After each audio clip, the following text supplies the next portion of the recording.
Let's bring in Peter Zalmayev. He's a director of the Eurasia Democracy Initiative. It's an organization focused on strengthening ties between post-Soviet countries in the West. He joins me live from New York.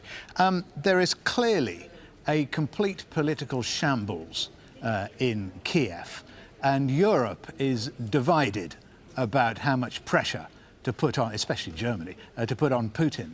So why not leave the diplomacy to some of the new politicians and Putin? Why is the West involved? Well, the West is involved because, first of all, the West was and has been involved from the very beginning in Ukraine. Let me take you back to 1994 when the Budapest Memorandum was signed between Ukraine, Russia, Britain, and later joined by the US and China. That memorandum guaranteed Ukraine's integrity, territorial integrity, in exchange for that country's decision to give up its nuclear arsenal. But wasn't it the fact that the European Union went to Kiev offering all kinds of incentives for Ukraine to turn towards the West and away from the East that began this crisis?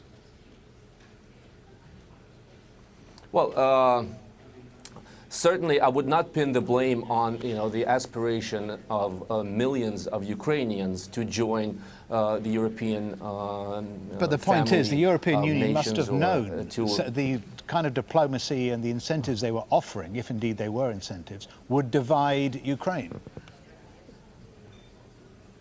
Well, Ukraine has been divided already and had been divided, and I think a part of the significant part of the blame lies with the extremely corrupt, kleptocratic former government of President Viktor Yanukovych, who did nothing to unite the country and further exacerbated the country's regional, historical, linguistic divides.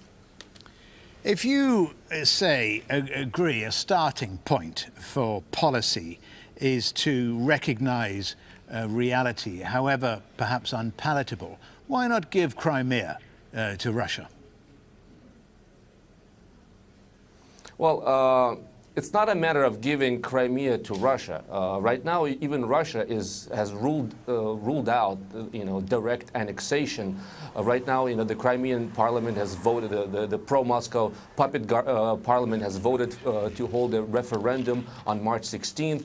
But what is really at stake here for Russia is that it would set a dangerous precedent should Crimea either be annexed to Russia or secede, at Russia's instigation. It would set a significantly dangerous precedent for Russia with its own number of entities, autonomous entities, which are very distinct linguistically and culturally and religiously from the majority of Russians. Mrs. Zalmayev, thanks for joining us.